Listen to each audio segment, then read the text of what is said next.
Bienvenidos a este nuevo episodio del Espacio Digital de Frente con Oscar Ortiz. Hoy hablaremos sobre el negocio inmobiliario en Santa Cruz, a raíz de una publicación que ha editado el Instituto Boliviano de Comercio Exterior, donde se titula Santa Cruz, Bolivia, ¿dónde invertir en bienes raíces es un negocio seguro? Y conversaremos con uno de los coautores, me refiero a Julio César Valenzuela Roca, quien tiene una maestría en Administración de Negocios por la Universidad de Oxford y a su vez tiene un título como ingeniero químico de la University at Buffalo en el estado de Nueva York. Julio, muchas gracias por aceptar nuestra invitación y como siempre venir a compartir todos tus estudios, tu investigación y tu experiencia en el rubro inmobiliario. No, pues a vos las gracias, Oscar, y siempre un gusto compartir. Bueno, ¿cuál fue la motivación de realizar esta publicación y cómo la realizaron, quiénes participaron? Sí, mira, esto inicia el año pasado cuando organizo un evento en Novotel donde mostramos los avances y los estudios que realizamos al segundo semestre del 2023 y ahí conozco a Gary, ¿no? Gary me dice, Julio, ustedes tienen bastante información, la coyuntura actual requiere entender las reales dinámicas del sector para que la población en general sepa qué está haciendo con sus ahorros, si es momento de invertir, si no es momento de invertir, dónde invertir, entender cuál ha sido la dinámica del sector inmobiliario en los últimos años para un poquito pisar tierra, ¿no? de lo que está pasando en Santa Cruz específicamente.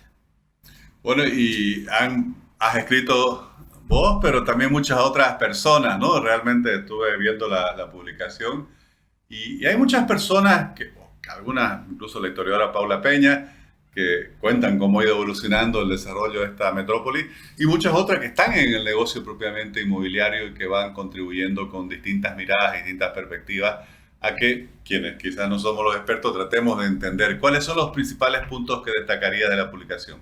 Mira, sí, colaboramos con muchas instituciones, personas, y agradecidos con todo. La Secretaría nos brindó información muy interesante y uno de los datos más relevantes, Secretaría del la Municipio. Secretaría del Municipio, sí, la Secretaría Municipal nos dio un dato bien importante, por ejemplo, sobre la cantidad de edificios de más de 10 pisos en Santa Cruz, ¿no? Esa era una incógnita que justamente nos planteábamos con Gary, ¿cuántos edificios de más de 10 pisos habrán en Santa Cruz, ¿no? Porque eso es de ¿Y cierta podrías forma, compartirnos el sí, dato? claro, y sinónimo de ya una ciudad densificada, de una gran ciudad, y comenzamos, primero la Secretaría tenía el dato hasta el 2019 que hablaba de alrededor de 210 edificios y nosotros complementamos con los datos del 2020 y estamos consolidando alrededor de 260 edificios de más de 10 pisos en Santa Cruz, ¿no? Un dato relevante, ¿no? Para una ciudad como la nuestra que hace, como muestra Paula Peña, hace años esto era impensable, ¿no? Estamos poniendo los Z en los años ¿cuántos? 1960. Claro, eso marca así un punto de inflexión, porque supongo que además la mayoría de esos edificios se han construido en los últimos años. No sé si tenés ese dato, porque siempre se asociaba a Santa Cruz con una ciudad plana, incluso donde prácticamente a la gente no le gustaba vivir en edificios. Esto claramente está marcando, por así decir, un salto cualitativo en el desarrollo urbano de la ciudad. Sí, un salto cualitativo porque de los 260, 50 nacen post pandemia, ¿no? Y eso es bien interesante porque también teníamos la duda, ¿será que después de la pandemia se frenó esas grandes inversiones, se frenaron esas grandes inversiones? Y por los datos que tenemos, no, se están trabajando, se están proyectando y construyendo ya esta cantidad de edificios entre 2020 y 2023. Y nos muestra también la resiliencia del empresario cruceño y del boliviano en realidad, porque muchos de los desarrolladores hoy día en Santa Cruz vienen de La Paz, vienen de Cochabamba y siguen apostando y densificando la ciudad. Bueno, mencionabas que mucho de esto son post pandemia o quizás estaban en construcción durante la pandemia, pero ¿cómo ha sido la posibilidad de comercializar todas estas unidades? Porque, claro, había la preocupación de que, digamos, la crisis provocada por la pandemia había agarrado muchos proyectos en medio camino. ¿Se están comercializando? ¿Cómo ha sido la experiencia posterior a la pandemia? Se están comercializando, obviamente no es el periodo de bonanza que seguramente vimos en 2015, 2016, se está comercializando, cambia el perfil del comprador y eso justamente hablaba una amiga que es agente inmobiliaria que fue muy hábil en integrar las redes sociales, el uso de herramientas en redes sociales para vender.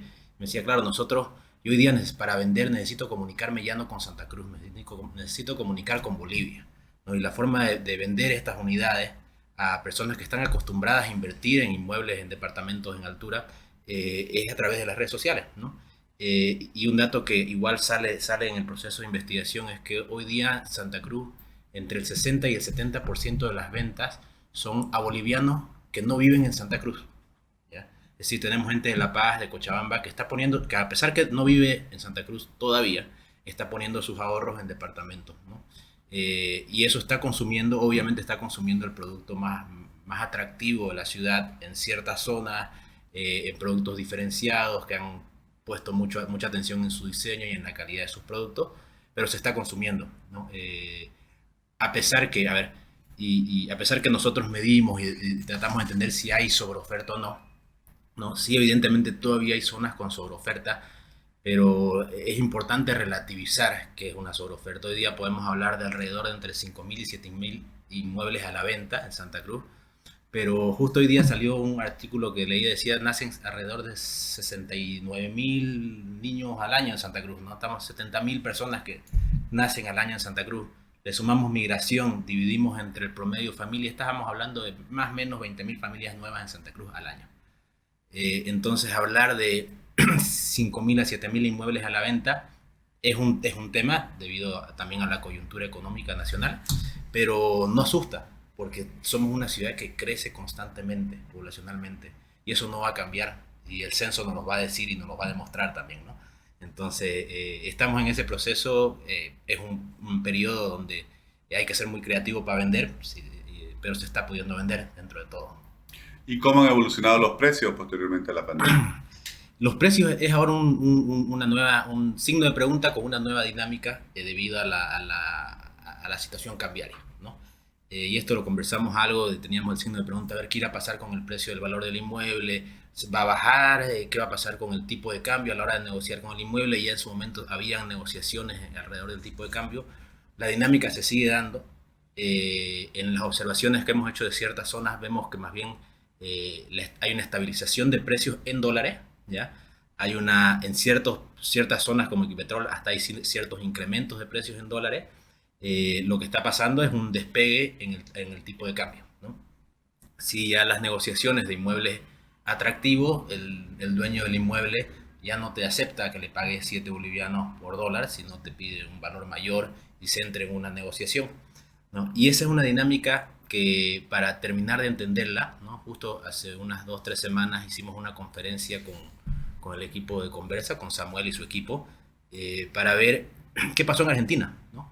Porque Argentina sufrió esta misma dinámica, tuvo una dificultad cambiaria, bueno, si viene teniendo una dificultad cambiaria hace mucho tiempo, pero cuando se dio ese cambio, le preguntamos a los desarrolladores qué pasó con el valor del inmueble, ¿no? La mayoría nos dijo, mire, pasamos por una meseta y una leve caída de precio en ciertas zonas.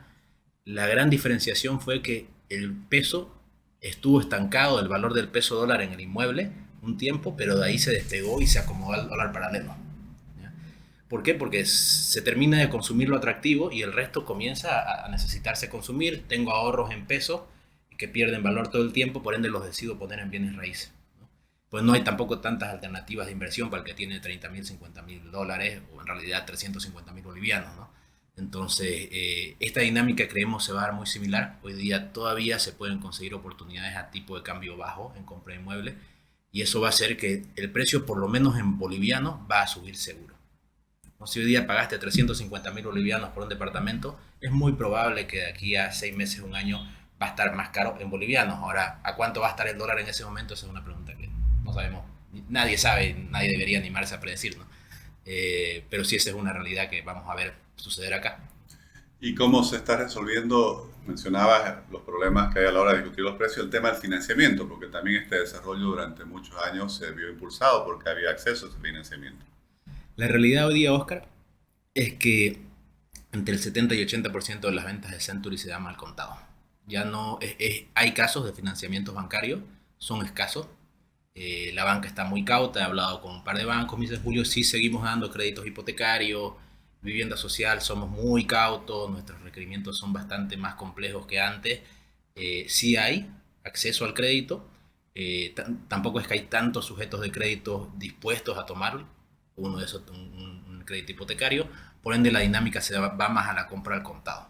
El rol de la banca va a comenzar a ser diferente, no va a ser el mismo de nuevo que el que vimos el 14, 15 con el crédito de vivienda social, va a ser diferente, va a seguir financiando y esa es una buena noticia.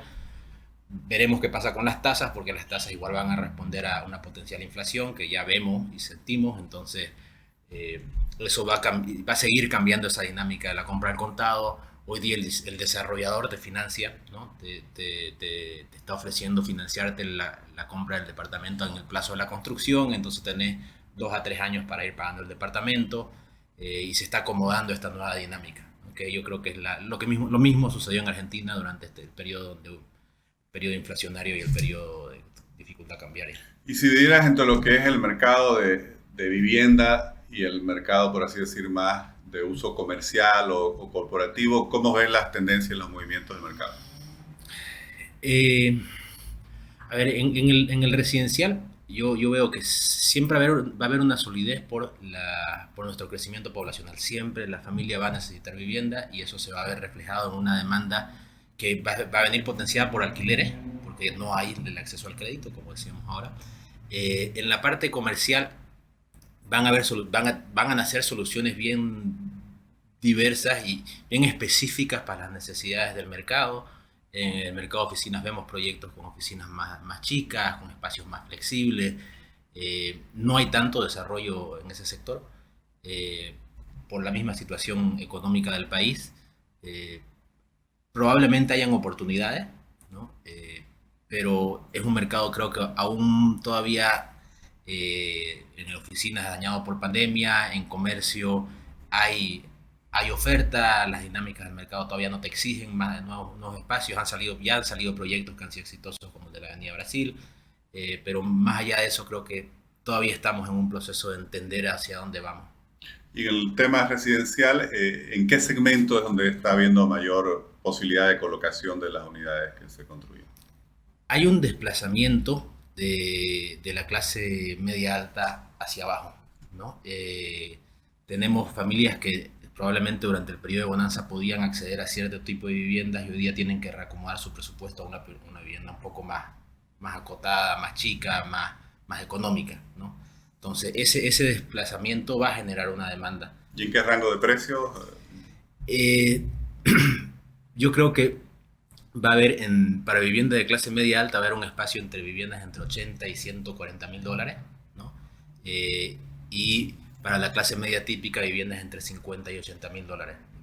Ahora, la dinámica va a ser diferente. Esas familias hoy día no son sujetas a crédito, ¿no? Entonces, son familias que están buscando un alquiler y por detrás va a haber un inversor que les va a alquilar, ¿no? Entonces, tratar de entender un poco cuáles son las preferencias de esos segmentos. Igual es muy general hablar de clase media, ¿no? Hay totalmente nicheado la clase media, depende de dónde trabaja, dónde tiene sus hijos en el colegio. Es muy importante entender esas dinámicas para saber hacia dónde invierto mi dinero también, ¿no?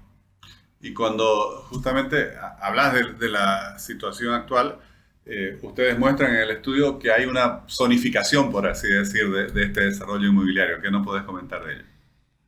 Nosotros cuando entendemos la ciudad, la tratamos de entender hasta a nivel de un barrio, ¿no? Porque cada barrio tiene sus dinámicas específicas, ¿no? Cada barrio tiene su cliente específico. eh, y cuando vas estudiando vas viendo cómo varían las ofertas de productos, ¿no? Dónde se innova más, dónde hay más capacidad de absorber innovación. Por ejemplo, vemos también en la revista nuevos proyectos que se están enfocando en sostenibilidad, nuevos proyectos que se están enfocando en tecnología, ¿no? Que los ves obviamente en la zona de los CUSIS, donde tenés una clase media alta que está dispuesta a pagar por ese plus, ¿no? La Avenida Los Cusis. En los CUSIS ves esos proyectos, principalmente en los CUSIS se ven proyectos de innovación en proyectos verdes. Es una empresa específica que ha comenzado a segmentar su cliente a ese producto. Y es muy interesante porque uno dice, claro, lo verde sustentable, ¿para qué sirve? Me ahorra el costo de mi uso de agua, me ahorra el costo del uso energético y eso se refleja en un ahorro real mensual para el comprador, ¿no? Mientras que en Equipetrol ves capaz cosas innovación más disruptiva, pero pensada en la comodidad, ¿no? Donde tenés proyectos, tecnología, donde tenés una cocina inteligente, donde tenés todo controlado desde el celular, los aires acondicionados, las luces, ¿no? Entonces varían las zonas, varían los clientes, varían las necesidades, sí me gusta ver en este año que ha pasado, donde vemos la necesidad de innovar, que las empresas están respondiendo, ¿no? Y están diferenciándose con productos innovadores.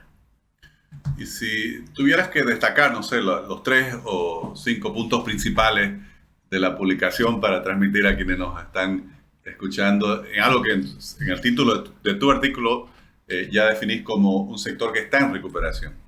Sí, a ver, hay tres grandes cosas que puedo relevar de acá. Una, entender que en estos 20 años que hemos pasado un ciclo completo, han habido muchos aprendizajes.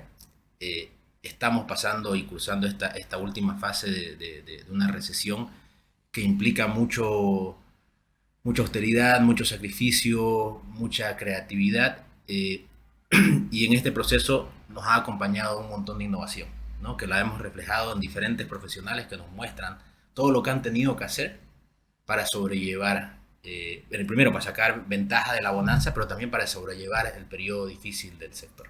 ¿No? Nosotros dentro de este punto vemos una potencial salida a una recuperación. ¿Por qué? Porque vemos que hay consumo en productos, y vemos que la situación actual conlleva y motiva la inversión en bienes raíces, ¿no? Una segunda parte importante que me llevo del estudio es el foco en sostenibilidad, ¿no? El foco en la planificación urbana y pensar en Santa Cruz ya más allá de simplemente Santa Cruz ciudad, sino pensar ya como metrópolis. Y el pensar como metrópolis nos lleva a pensar en infraestructura, nos lleva a pensar en el cuidado en el medio ambiente, ¿no? Y hicimos unas tomas muy bonitas del cordón ecológico, ¿no? Y esto lo he estado repitiendo porque me parece muy válido entender, ¿no? Que nuestro cordón ecológico es como yo lo comparo con el Central Park de Nueva York. Yo digo, Santa Cruz no puede existir, ¿no? Sin esto. Sin esto no deberíamos existir, ¿no? Este verde que está en el cuarto anillo de Equipetrol, tenemos que respetarlo, tenemos que planificar alrededor de ello, porque es lo que hace una gran ciudad también, ¿no? Planificar alrededor del verde, pensar en el bienestar del ciudadano, pensar en que hayan lugares de esparcimiento para la familia, lugares seguros, no pensar en la seguridad física literal del ciudadano, porque hay un río que cruza alrededor de ello. Entonces, de ahí, bueno, desde lo que viene proponiendo María Aguilera con la proyección de Santa Cruz Metropolitana es algo que debemos considerar y planificar y apoyar, ¿no? Es parte importante. Y tercero, ¿no? La innovación. Definitivamente, en la revista vemos cómo tenemos profesionales jóvenes que se las están jugando y están innovando, a pesar que la regulación no acompaña. Tenemos gente que está innovando, está generando plataformas de inversión, está generando, como te decía, canales para comunicarnos con todo Bolivia, para mostrar las potencialidades que tenemos como ciudad. Entonces, si querés, esos son los tres grandes ejes, ¿no? Innovación, planificación y aprendizaje de los últimos 20 años, que nos van a llevar a una recuperación franca con un montón de experiencias positivas.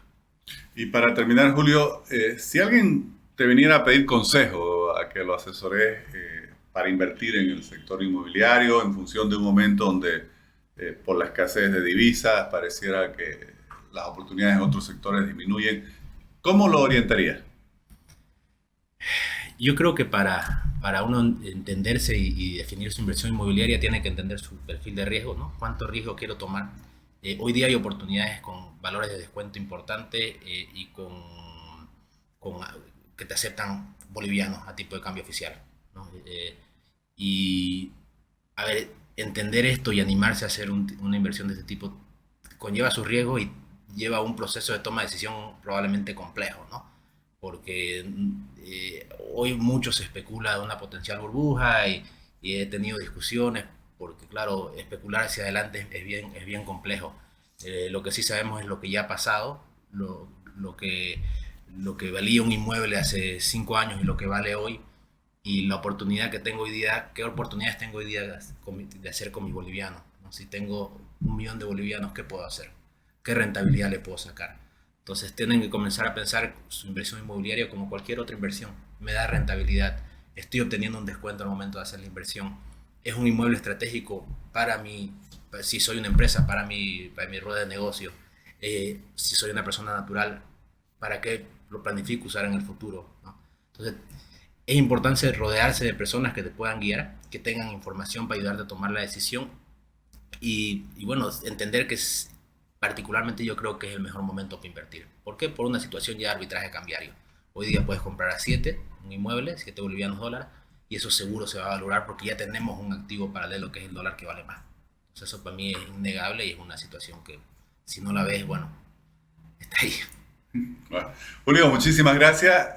Supongo que se puede ver en la página web del IPSE la publicación para quienes estén interesados en conocerla. Así es, está en la página web del IPSE y bueno, igualmente de mi parte nosotros compartimos información en nuestra página web, en mi Instagram, Julio César _Citrino. Estamos compartiendo información constante, estamos haciendo resúmenes de lo que ha pasado acá y lo que analizamos y constantemente evoluciona. Entonces hay mucha información en línea y estemos en contacto. Sí, bueno, eso me olvidé también de destacar en tu presentación que sos fundador de Citrino Capitales Inmobiliarios, gestora de inversiones en bienes raíces en Bolivia y Paraguay. Así es. Bueno, felicidades por todo el trabajo, por la publicación y espero que sigan aportando a que el gran público pueda conocer a este sector que está creciendo y tiene tanto potencial en Santa Cruz y yo creo que en el país, pero sobre todo en nuestra ciudad. Listo, gracias, Oscar. Gracias.